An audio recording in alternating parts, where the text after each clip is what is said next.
One of the questions that I get most asked the most out of any homeschooling question is, what curriculum should I use? That is everybody's biggest question when they first start homeschooling. What curriculum am I supposed to use?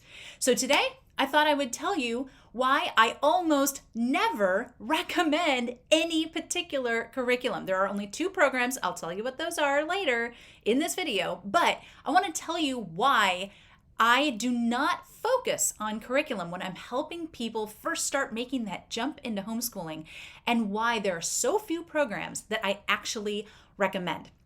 Remember that if you're not yet on our mailing list, you can go to goodschooling.net, scroll down to the bottom, put your email in, and then you will get advice and encouragement and homeschooling hacks all year long to help you out.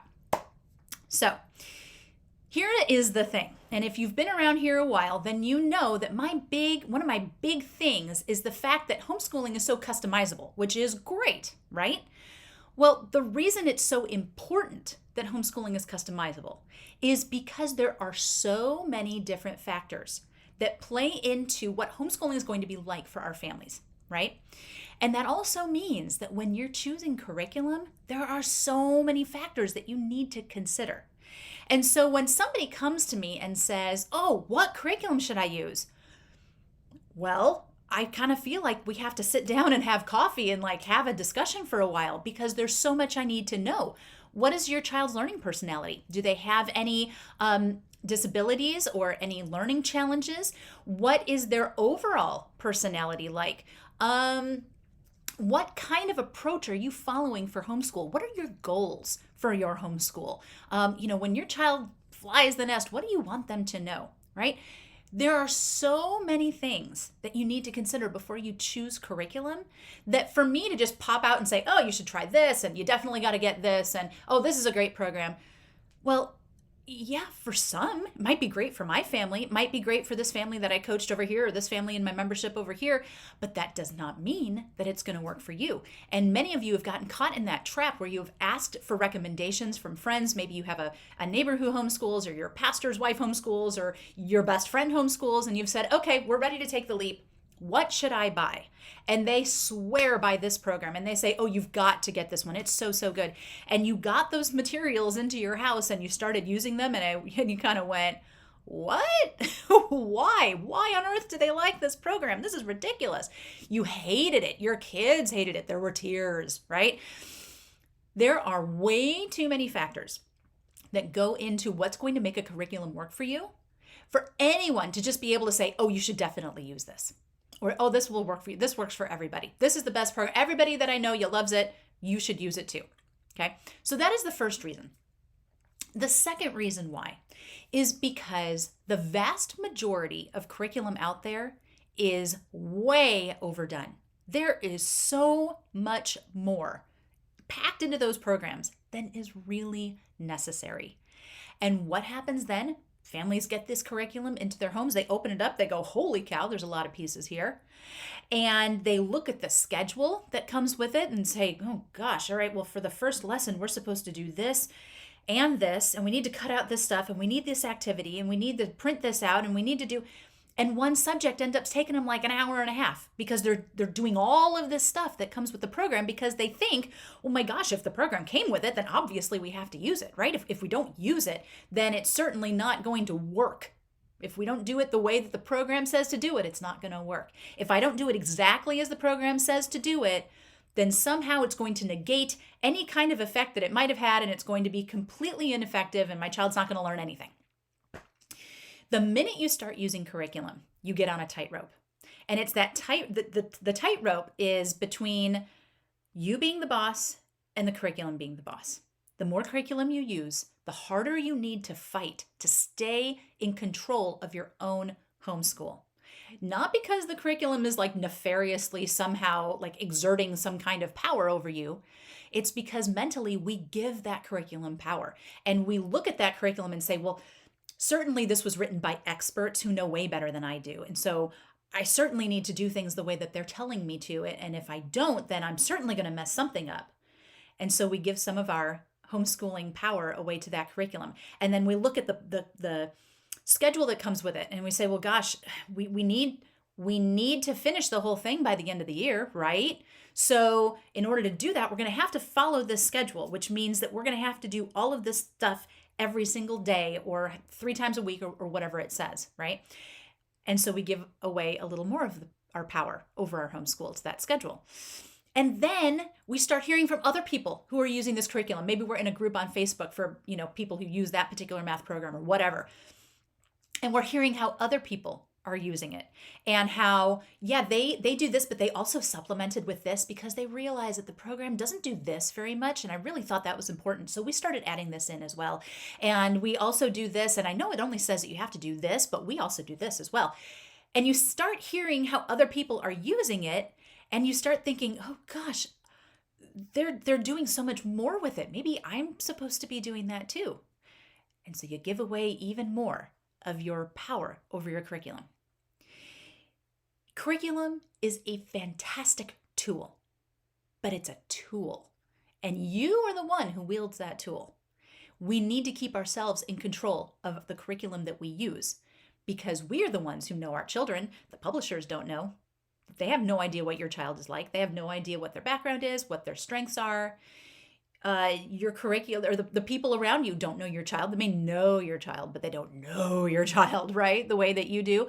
And so when they say, oh, this is a great program, your child might be best friends with theirs and they see certain aspects of their child in your child because they're good friends. And they think, oh yeah, they'll love it too. My little Susie, it's her favorite thing. I'm sure your little Kim will love it too. Well, little Kim thinks it's horrible. Little Kim, I shouldn't have chosen that name, sorry. She thinks it's terrible. She doesn't want to use it, right? She hates it. It's like her least favorite part of the day. So when we choose curriculum, we automatically put ourselves in this precarious position where we are having to fight every day to keep ourselves in control of our children's education and our homeschool. So those are the 2 reasons why there's almost never a time when someone will say, what curriculum should I use? And I say, oh, you should use this, okay? Unless I know that person really well, unless they have given a ton of background information and I can kind of suss out, okay, it sounds like this might be a good program, in which case I'll give lots of caveats. Now, if your child's like this, then this probably won't work. If your child is like this, you might consider using this, but you're probably going to want to change it up this way or that way or whatever, right? Now, I said at the beginning of the video that I would tell you 2 programs that I do tend to recommend. I will recommend them here, but with lots and lots of caveats, okay? Do not watch this video and go, oh, Allison says I need to use this curriculum, because that's not what I'm saying. And do not say, Allison says everyone will love this curriculum, because that's also definitely not what I'm saying, okay?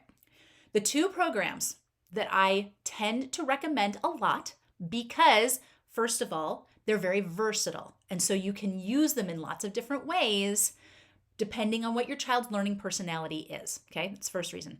Second reason is because they are they're thorough, but they're not ridiculous. Okay, they don't come with 8 million pieces that you have to sort through, and you have to use this and you have to use that, and you feel very overwrought. Okay, so those are 2 of the reasons why I do tend to recommend them. Okay, the first one is for math.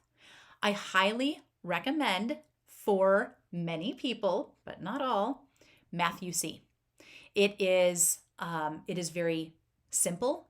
It does come with manipulatives, which is fantastic for kids who are kinesthetic learners. They need to have their hands on stuff. You don't have to use them though. Okay, that's another one of those pieces of its versatility. It comes with loads of practice, but you don't have to use it all. If your kid gets it all after page 2, then skip the rest, right? It comes with lots of review, but it is a mastery program. And I tend to prefer mastery programs. I tend to think that generally speaking, they are a better approach than Spiral. Generally speaking, because there are going to be some kids who like the Spiral approach more because they get more variety over the course of the year. I will say that Math UC is really good at bringing in variety and interspersing some different things into the program, even though each book only focuses, excuse me, on one main concept. So there's like an addition and subtraction book, and that's the main thing that's covered in the whole thing. There's a multiplication book. That's the main thing that's covered there. Division book. So they don't do this thing where like unit 1 is addition, unit 2 is subtraction, unit 3 is multiplication, unit 4 we're going to start some geometry, unit 5, you know what I mean? So it covers one main thing, but they have lots of enrichment pages where they will put in some different fun little concepts, different things that you don't necessarily see throughout the book.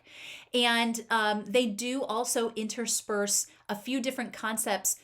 Instead of giving them their own book, they'll intersperse that concept a little bit through each one. So over time, as you do the program, you're going to get that information each year, a little bit more, a little bit more. So that's the first one. I do not recommend it for everybody, okay? But I do think it is a fantastic program. One thing that I would recommend with any math program is that you get yourself a set of base 10 blocks. Those are a fantastic way to visualize what's going on, to help your children to see, particularly when we are talking about place value or when we are talking about carrying or borrowing. Having those manipulatives really, really helps. And the manipulatives that come with Math UC, they're not the same thing as base 10 blocks. I would prefer to use base 10 blocks with Math UC than to use the manipulatives that they use in the beginning program. Just because I feel like the ones that they use at the beginning can be kind of overwhelming for some kids. But remember, you don't have to use them at all if you don't want to, okay? All right. The second program that I tend to recommend a lot for many people, might not work for you, I totally love it, is the writing program and the grammar program that is sold by Institute for Excellence in Writing. That's IEW. They take an approach to writing and grammar instruction that is extremely unique. It is very different from anything that any of us that are adults right now ever saw when we were in public school. For that reason, it can be a little intimidating and difficult for parents because it takes such a different approach that we're kind of like, what the heck is, like, how is this working? However, having been an English teacher, having been a professional writer who has multi-published numerous books, not ebooks that I self-published, but actual traditional publishing with publishing houses. I've done 6 novels and 2 children's books. So I know my way around writing, you know what I mean? And the way that this program teaches, their method is called structure and style. It's brilliant, particularly for kids who don't like writing, who don't consider themselves to be particularly creative, and who really struggle to know what to write. Brilliant, brilliant, brilliant program. I will say, if you have a child like the kind of child I was, where I was a natural writer, I started writing stories when I was in like literally kindergarten, and it used to drive me crazy because I knew there were words that I didn't know yet that would probably work better for what I was trying to write, but I didn't have the vocabulary yet. I probably would not have liked IEW's program in the beginning, because it is very, very structured. It is very step by step, and you really need to follow their instruction. And I was kind of like, I know how to write. Thank you very much. I don't really need your help. And so I probably would not have enjoyed it in the beginning. If you have a child who really, really likes to write and is a natural writer, but you want to make sure that their writing is well-rounded, or maybe they're really good at creative writing, but they struggle with more academic writing like essays and things like that, then what I would do, because this is how someone would have had to have approached it with me when I was a child, is say, okay, we're gonna try this program out. They have a very particular approach, but I have it on good authority from someone who is a published writer who really knows what she's talking about, that this program teaches fantastic creative tools that are going to make your creative writing even better. And if you just stick with the program and you just give it a try and just do what they're telling you to do, even though you feel like you already have your own approach, you're going to learn so much, and it's going to make you a much, much, much better writer. Okay, whether they buy that or not, I don't know. I tried, right? I gave you what I could. But those are the 2 programs that I would recommend.